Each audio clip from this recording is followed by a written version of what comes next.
En ce temps-là, il y a la famine en Israël.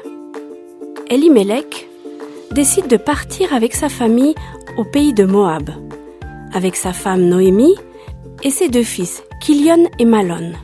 Noémie aimerait bien rester en Israël, mais c'est pas possible. Peut-être que là-bas, au pays de Moab, il y aura à manger. Alors elle suit à contre-cœur son mari. Là-bas, effectivement, il y a assez à manger et Elimelech arrive même à trouver du travail. Mais malheureusement, au bout de plusieurs années, Elimelech meurt. Kilion et Malon ont trouvé des épouses. Kilion épouse Orpa et Malon épouse Ruth. Noémie aime beaucoup Ruth parce que c'est celle qui écoute le plus ces histoires d'Israël sur Dieu, sur les lois, sur ce qui se passe là-bas. Elle a beaucoup de chance. Mais le malheur s'abat de nouveau sur sa famille. Kilion meurt et bientôt Malon aussi. Elles se retrouvent toutes les 3 veuves. Au bout du temps de deuil qu'elle s'était imposé, Noémie décide de retourner chez elle, en Israël. Alors elle fait venir ses belles-filles, elle leur dit « Moi je vais partir, je veux retourner dans mon village. Vous pouvez rester ici, vous pouvez encore vous trouver un mari. Restez avec vos parents et votre famille. » Mais les 2 belles-filles insistent. « Non, on va venir avec toi, on part. » Et voilà qu'elles se mettent en route. Au bout d'une journée de marche, Noémie redemande à ses belles-filles de partir. « Allez-y, retournez dans vos familles, vos parents vous attendent. » Orpa se laisse convaincre et part. Mais Ruth aime sa belle-mère et lui dit « Non, je ne te laisserai pas. Ton pays sera mon pays. Là où tu iras, j'irai. Ton Dieu sera mon Dieu. Et là où tu mourras, je mourrai. Je viens avec toi. » Noémie est quand même bien contente que Ruth vienne avec elle parce que le voyage est long et une femme seule sur les routes, c'est dangereux. Voilà qu'elle se met en route. Elle marche pendant des semaines et des semaines. Parfois, elle croise une caravane. Elles peuvent marcher quelques jours avec, mais le plus souvent, elles dorment seules à la belle étoile. Noémie est rassurée d'avoir Ruth à côté d'elle, et Ruth prend soin de sa belle-mère. Et voilà qu'un jour, elles arrivent à Bethléem. Enfin le village où elle a vécu toutes ces années. Enfin son pays. En s'approchant du puits où il y a toutes les femmes, une d'elles dit « Mais ça ne serait pas Noémie là-bas ? Regardez, Noémie, de retour au pays. Mais où sont ton mari et tes enfants ?» Alors Noémie leur dit « Mon mari et mes enfants sont morts. Je suis partie avec tout et je reviens avec rien. Ne m'appelez plus Noémie, qui voulait dire ma douceur en hébreu, mais appelez-moi Mara, qui signifie la mer. » Ruth reste en retrait. Personne ne fait attention à elle. En Israël, on n'aime pas les étrangers, et encore moins les Moabites. Après l'effervescence des retrouvailles, Noémie se retrouve avec Ruth. Il faut qu'elle trouve un endroit où dormir. Personne ne veut les héberger. Alors, elle retrouve un petit coin, un peu en dehors du village. Mais la situation est assez catastrophique parce que il faut bien qu'elle se nourrisse. Alors Ruth demande la permission à sa belle-mère d'aller regarder si dans les champs, elle pourrait peut-être ramasser quelques épis. On est au début de la moisson de l'orge. Alors Noémie n'a pas vraiment le choix et elle laisse aller Ruth. Aux premières lueurs de l'aube, Ruth se prépare et essaye d'aller dans un premier champ, mais là-bas elle se fait chasser. « On veut pas de toi, étrangère! Tu crois que tu vas voler notre orge ?» Elle continue vers un autre champ et c'est pareil. Elle s'éloigne un peu du village et là, il y a un champ où il y a beaucoup de serviteurs et beaucoup de moissonneurs. Elle s'approche du contremaître et demande « Maître, est-ce que tu me laisses la possibilité de ramasser un peu des épis pour ma belle-mère et moi-même ?» Le contremaître est touché et lui dit « Bien sûr, va là-bas derrière nos moissonneurs et regarde s'ils peuvent te laisser un peu d'orge. » Ruth se met au travail, reconnaissante.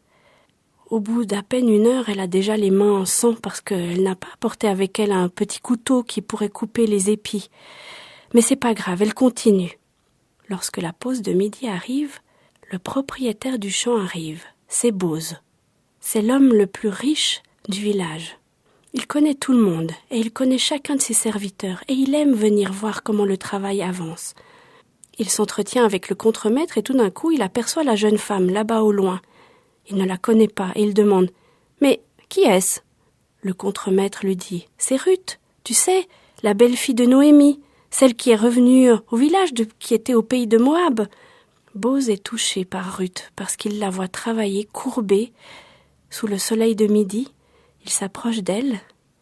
C'est pas une femme qui est vraiment belle, mais elle a quelque chose dans le regard qui touche Boz, comme si c'était du courage, de la détermination, quelque chose que les autres femmes n'ont pas. Il se présente et dit à Ruth « Écoute, je sais qui tu es. Ne va pas glaner dans les autres champs. Les prochains jours, tu viendras ici et je demanderai à mes moissonneurs de te laisser un peu plus d'épi que d'habitude. » Ruth est débordante de reconnaissance. Elle va enfin pouvoir trouver à manger pour elle et sa belle-mère. Lorsque le soir arrive, elle rentre et elle explique à Noémie ce qu'elle a fait et ce qu'elle a vu. Et Noémie se rappelle qu'effectivement, Boz, elle le connaît, c'est un proche parent d'Elimelech. Quel bonheur, quelle joie. Alors, pendant tout le temps des moissons, Ruth s'en va tôt le matin et va ramasser l'orge. C'est un travail pénible, mais elle est bien accueillie. Elle a même le droit de prendre l'eau qui est normalement réservée aux moissonneurs et elle peut manger avec eux à midi. Pendant ce temps, Noémie élabore un plan. Elles ne peuvent pas rester comme ça, elles ont besoin d'un toit, elles ont besoin de quelqu'un qui pourra les protéger. Alors un jour, à la fin des moissons, elle fait venir Ruth et lui explique ce qu'elle voudrait faire.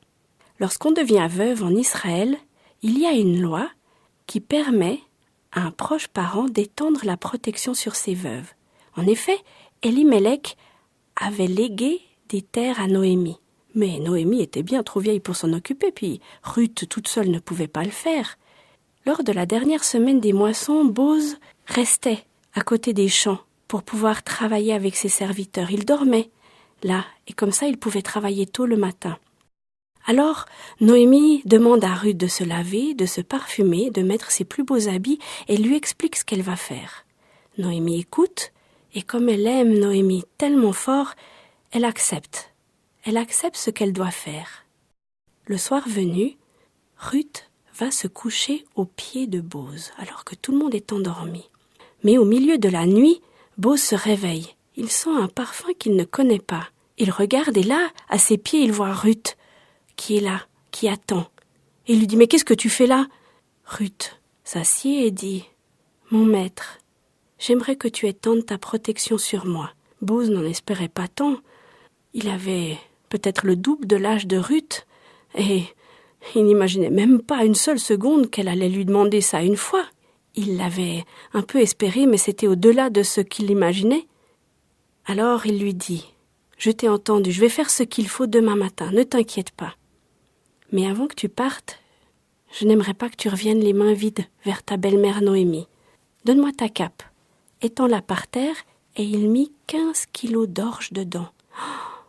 Ruth était débordante de reconnaissance, et voilà qu'elle s'en va de nouveau chez Noémie. Elle lui explique ce qu'il s'est passé, et Noémie lui dit « Ne t'inquiète pas, tu verras, tout va bien se passer. » Le lendemain, Boz va à la porte de la ville. C'est là où se décident toutes les affaires, et il demande à 10 témoins de venir. Et il convoque un homme, et il lui dit « Tu es le plus proche parent d'Elimelech, et tu as le droit de racheter ses terres. » L'homme réfléchit, et l'affaire semble assez juteuse pour lui. Alors il dit « Ah oui, ça m'intéresse, effectivement. Oui, je crois que je vais les acheter. » Et là, Boz dit « Oui, mais si tu achètes les terres, il faudra aussi que tu épouses Ruth, la Moabite, la belle-fille de Noémie. » Et là, l'homme est bien embarrassé parce que il n'a pas très envie d'épouser Ruth. Alors, il renonce. Voilà, Boz avait réussi. Il avait réussi à acheter les terres et à épouser Ruth. Alors, pour sceller leur affaire, comme cela se faisait dans le temps, Boz a enlevé sa sandale et il l'a donnée à l'homme. C'est comme ça qu'on faisait. Voilà, Boz épouse Ruth, et Ruth, au bout de quelques mois, donna naissance à Obed. Obed aura dans sa descendance le roi David. Ça sera son petit-fils. Et vous le savez peut-être, mais dans la descendance du roi David, il y aura Jésus.